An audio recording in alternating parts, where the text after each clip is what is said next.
Hi, welcome back to another episode of the Cornelius Seed podcast. I'm your host, Juan, and today I'm joined by Will Cornelius, one of the owners and the soybean lead for Cornelius Seed. Today we're going to talk about early planted soybeans. Could planting soybeans be that secret weapon that your farms are missing?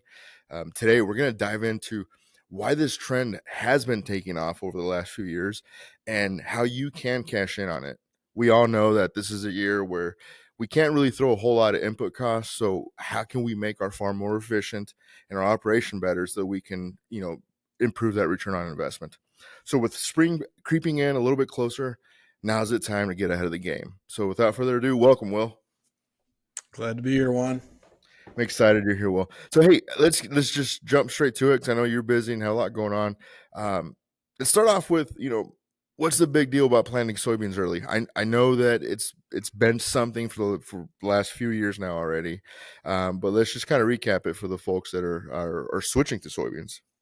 Yeah, no, super timely topic here as we get ready for planting season. Think about what we're going to do first and get ready to make our plan to hit the field. But to answer your question, it's all about yield. Just like everything else we do, it's how do we get the most out of our fields and make the most yield so we can get more profit.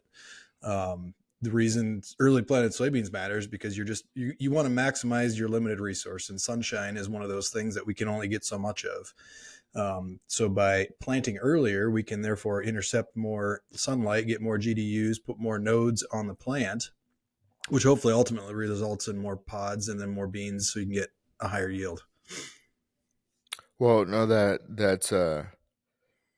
makes sense. I mean, it sounds like we're capitalizing on making sure we have a longer growing season, which will afford more nodes. And there seems to be, and I don't recall if it was you or Craig, the other agronomist, talked about getting that flowering window behind the summer solstice. Is that am I saying that right, or is that Yeah, you want to get as much growth before the summer solstice because beans are not only sunlight dependent, they also respond to GDUs. So by in growing to gray units is what I mean by GDUs. So the earlier we plant, we can get it to flower before then, and ultimately result in more vegetative growth.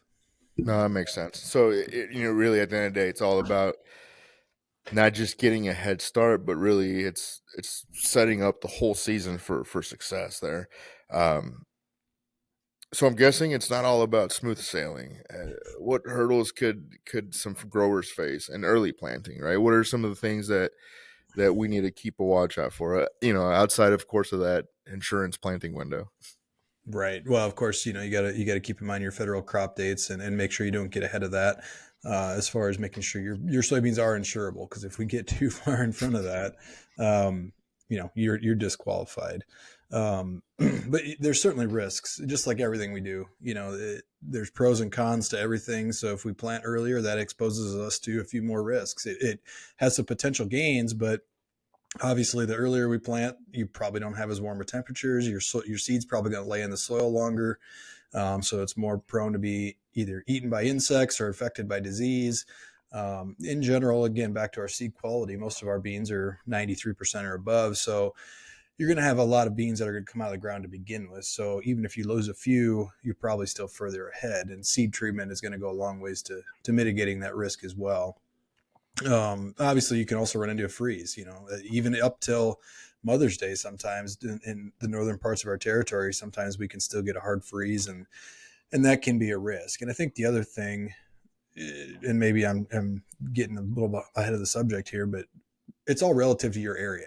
Early planting is relative to when you normally plant, and more likely it's just because we have shifted over the last 5 or 10 years to trying to plant beans first.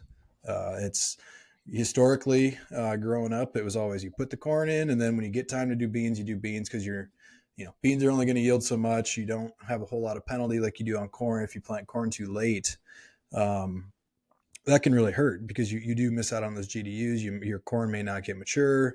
You may not have, similar to what we're talking about soybeans, you may not intercept enough light to make the corn maximum yield. But what we found is because our planting window is getting a little bit earlier as the climate changes a little bit, it seems like we can plant earlier. But corn also has a penalty on the front side if you plant too early. It's more there's more penalty if you do have that freeze event versus soybeans. Yes, it can affect them, but it's less likely to hurt them as much as it could hurt corn. Well, and Craig has talked about this before at presentations. He'll say, you know, he goes and does early planted soybeans for a variety of reasons, but mainly because it keeps him out of the corn planter when he shouldn't be in it, right? 100%. Yeah, no, that's, and the other nice thing is you get to get those bugs out of the planter. We all know when you start planting, rarely does it go perfectly. Usually, even though if you plant the planter away ready to go, invariably there's going to be something that didn't quite break last year and all of a sudden it does, or you're just kind of remembering getting in the flow, getting everything set. So spending all those minutes, hours, whatever out of the planter trying to get all the bugs worked out, you might as well do that early. So get started early with a crop that you're not going to, waste time on. When it's go time and we get perfect planting conditions, you want to be putting corn in the ground. And I do think it's important to note too that, yes, we want you to plant soybeans first, but if we get wet and we can't get in, a couple weeks, I'm just going to use most of Iowa, for example. If you can't get in April with your soybeans, you probably need to be switching to corn when the calendar flips to May. Even if you didn't get all your soybeans planted early, you don't want to lose the opportunity with your corn because the penalties again are much higher if you don't put that corn in the first half of May versus plant a few beans early, plant your corn, and then finish up with beans. I know it's one more planter change, but if we're ultimately looking to maximize yield on the farm, that's probably what you should do. Well, and these are things that, outside of the value of your time, you're not throwing extra cash at, right? So these are things that are already on the farm. These are things you can do that can translate to more revenue. As I'm hearing you say this, right, and we're first talking about what are the risks. Like, the risk we found is either there could be the potential weather risk, like you talked about that Mother's Day freeze, pest and disease that you might be able to manage, but ideally if you're going early you should consider treated soybeans, right? In that regard, keep them protected from those cold wet soils and then soil temperatures there. How do you decide if all of that's worth the gamble, right? As you're going through it, you're planning your plant and then you plant your plant, trademarked Juan Camacho. Pause, Yeah. dig, measure. Yeah. Yes. Um, so how do you decide if it's worth the risk? I mean, I think just like anything, if you've never done it before, I think trying it is the first step. That's how general farmer mentality is. We usually don't jump in whole hog. Even if your neighbor's been doing it for 5 years, you're like, I better try it on my own farm first and see if I like it. So I would say, do some of it, even if you have been doing it for years and it has worked for you. It doesn't mean that 2025 it's going to work as good. So much of that is dependent on weather. Not only what is the conditions at planting. So first of all, we want to make darn sure we have a good soil conditions, because if you go in there and mud it in, it doesn't matter if it's early April or late May, you're hurting your yield right there just because you don't have the right conditions. So we need to keep that in mind. Regardless of the planting date, the soil conditions need to be fit. But doing a little bit early is not a bad thing to spread your risk from a weather standpoint. The other thing to keep in mind is how many acres can you get in a day with your planter and your operation? Are you running 2 planters? Are you running 1? How many rows? Ultimately, how many acres, what percent of your operation can you plant in a day? If you say, well, I can get it all in 3 days or 4 days, I wouldn't even, get too crazy about planting early. I'd wait for the right conditions, because the reality is if you put it early, it lays in the soil for 3 weeks. You'd have been better off waiting for those 2 weeks and then planting it later, and it all comes up at the same time. Because the reality is, once the bean comes out of the ground, that's when you start to actually accumulate GDUs. You get the swell and you got to get it out, and then it starts intercepting sunlight when you get those cotyledons and trifoliates out. Until then, it doesn't matter. But if the answer is, well, I've got so many acres, I've only got so many days, then you definitely want to take advantage. Even if that soil lays in the ground for a couple extra weeks, it's in the ground. And you can only do so much a day. So that needs to go into the equation as well. And I don't want to get into one-off things that folks might be trying, but as I go through and scour the webs, there's some folks up north that are are calling the ground cold storage, right, for soybeans, right? They're just they have there's thousands of acres. They're just putting it in, and it's in storage, and it's for a few years it's worked out for them. But like you said, the risks are there. And as I'm thinking about these risks, one of the things that comes back to us again, patting ourselves in the back, is that whole the 93% germ. There was an MSU study that showed that lower seeds that start off with lower germ rates to begin with, um, it's probably not ones that you'd want to throw out there, right? So if I'm looking in the shed and I've got soybeans that are labeled 90%, and I've got other soybeans that are labeled 93%, common sense tells me I'm going to pack the ones that are more powerful there. Um, there's also the variety, and you've talked about this before with varieties, right? We've got ratings on there for a reason. Is there early vigor, the cold tolerance, et cetera, right? So a lot of little variables to keep in mind. And I think as we talk about this subject, everybody's put out podcasts and material on early planted soybeans mean more yield. And if I'm thinking about our goal here, our goal is, yeah, absolutely, get out there if you can, but truly weigh out those risks. Like you said, you don't want to mud it in, crust out the soil, break the neck off these soybeans, and then now you've got a replant situation. Um, Sorry, I went off on a tab. I'm passionate about soybeans. No, you're spot on. I mean, I think you're probably well on your way to your agronomy degree in soybeans. The way you're, Thank you, sounding pretty intelligent there. So, thank you. Tell you what, it's it's not just the soil conditions. You got to look at the forecast as well. So if you say, "Oh, the soil conditions are great today," but just like the forecast does so often, you get 3 or 4 days of beautiful weather, and then oh crap, the temperature is going to drop. It's going to rain. A cold front comes in. What the absolute worst thing you want to do, beside mudding your beans in, is drop them into soil and then they absorb cold, wet water, because that just the imbibitional chilling sets them back. They're stunted. It's just not a good thing to help that soybean get off to a good start, or corn, either any crop really. If you're putting the soil and it absorbs cold water, that's not good for it to help ultimately get out of the ground. So we want to keep an eye on that, especially the 3 to 4 day forecast when it's soaking up that water and starting to germinate, but also the 10 to 15 day forecast. What's it look like when that soybean comes out of the ground? Is there a chance of freeze, and how likely is it? If we're getting down into the mid 30s, probably not much to worry about. But if we're looking mid 20s for a low, that's not a good deal. That can be a hard freeze situation, and you can have a stand reduction for sure. That makes sense. So, and is we've talked about those benefits of going in early, and those things to watch out for. Um, Going in early, does that change your harvest window? I mean, common sense tells me it does. Does that put you in a better position? What's harvest look like for early planted soybeans? And that's a great point, especially if you get to GDUs, especially if you have a warm June or a hot June. That's going to change the equation too, based on if it's a cold June. Because ultimately that plant goes through, and you want it to be able to mature and finish off. Um, the normal logic would tell you, okay, plant earlier. That means I've got more days. I can plant a fuller season bean, which is true. And that's what I normally do on my farm. I usually start with a 3.4 or a 3.2 bean on our farm, plant full season early, because then hopefully that'll give it time to mature. And I spread my maturity risk a little bit. So if the rainfall doesn't fall at the right time when you're trying to fill pods, you can spread that out. And a lot of times what I'll do is I'll plant the full season one first, and then I'll go to an early season one next. And you're kind of hedging your bet there too. Because again, if you don't get the rain at the right time, when that flowers are there, the pod fill is, you might be in a worse off situation than you would have if you would have planted at a normal time. So one school of thought too is if I plant early beans early, I can hit an early market, get started with harvest sooner.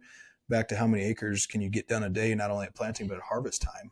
And depending on your yield, that's going to change that equation. But can I hit a September market? Can I hit an early October market, and maybe get a little higher price point before the flood of soybeans start getting, and storage too? If you don't have on-farm storage, you're taking it to town.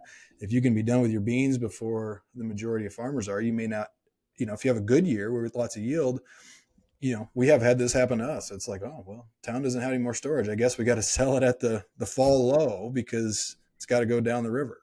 They don't have anywhere to put it to hopefully get a better price someday. So, again, more things to weigh in. It's not all just about the yield. It's about the entire scope of your operation and what makes more sense. The other, I think the other thing that we could talk a little bit more about that we haven't, we kind of talked around it, but seed treatments. Every year we're adding more seed treatment capacity, efficacy, looking at the new things. We've had Sultro for a number of years now for our SDS protection. I do think if you're going to plant early, I would highly recommend you use, the ProfitGuard Plus package that has the full boat, including that SDS protection, because SDS infects the seedling early on in its life cycle. It's a cool season early disease. You don't see it till August when the leaves turn yellow, but the reality is it infected that plant a long, long time ago, and that seed treatment is very effective at reducing those symptoms and reducing the yield penalty. So that's something. Back to, if you're already doing ProfitGuard Plus, there's no extra expense there. If you are considering planting early, it's about a bushel is what it's going to cost you. So it's not like it's adding a whole lot of extra cost. And I think that certainly pays off when you're dealing with, Mother Nature trying to kill everything you put in the ground and eat it, whether it's an insect or a fungicide or a fungus. Mm. So would you? No, I'm glad you call that out there. Would you say that we should expect different emergence timing for early planted soybeans, right? Like if we're setting expectations out there, and someone goes out there here mid-April or late April to get beans in the ground, surely their emergence looks a lot different than what it does, you know, beans planted 3 weeks, 4 weeks earlier later, right? Well, it depends. I mean, if you get enough heat units and the right moisture to get the beans out of the ground, yeah, they're going to start growing. They may not exactly take off, but if you don't, if it's cool and wet or cool and dry, more likely is your beans may lay there until they may come out of the ground at the same time as what you planted 3 weeks later, just Okay, because they didn't have the conditions to emerge. That's right. not what you're hoping for. You're hoping they're going to come out of the ground, get started, get going, not have a freeze. But the reality is they may lay there in that ground. Back to your cold storage comment. Risky cold Absolutely. storage. Yeah, risky, but with that being said, right, you've balanced out, you're managing your operation, right? So there is value.